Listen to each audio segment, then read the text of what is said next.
on change d'endroit pour la vidéo, vu que visiblement on n'a plus le droit de les tourner en tribune, mais vous vous en foutez. Alors ce soir, on va distribuer les bons points et les mauvais points. Alors le mauvais point, Kimpembe, bien joué Presco.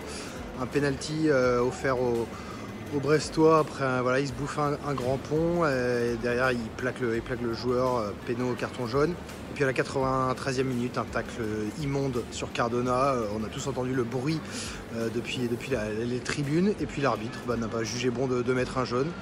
Derzakarian, en conférence de presse, l'entraîneur brestois était vraiment dégoûté. Il dit voilà, nous, ça aurait été nous, c'était rouge direct, mais c'est Paris. Et puis Galtier, on l'a aussi interrogé là-dessus. Il a dit que selon lui, Paris n'était pas avantagé par rapport à l'arbitrage, même s'il a convenu que le tacle était appuyé, mais sur le ballon. Au final, Presco est sanctionné mine de rien, puisqu'il est blessé.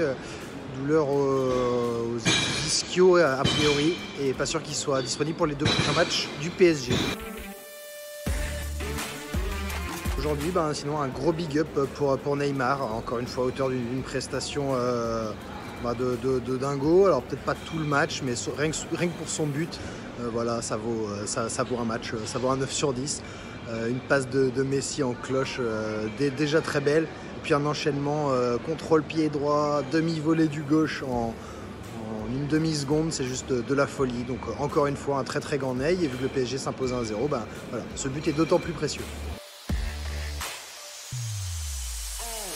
Et puis, on va saluer les 2 prestations, celle de Gigio Donnarumma qui a réalisé un clean sheet et qui a sauvé le PSG sur le péno brestois, très bien frappé par Slimani et arrêté magnifiquement à l'horizontale, la détente sur sa ligne, incroyable.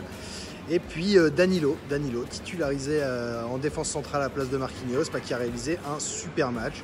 Voilà, on l'a beaucoup moqué depuis qu'il est au PSG, voilà, pour une technique pas très conventionnelle, on va dire, mais aujourd'hui il a vraiment montré que ça pouvait être un élément important de cette défense, notamment dans le turnover que devra réaliser Christophe Galtier cette saison.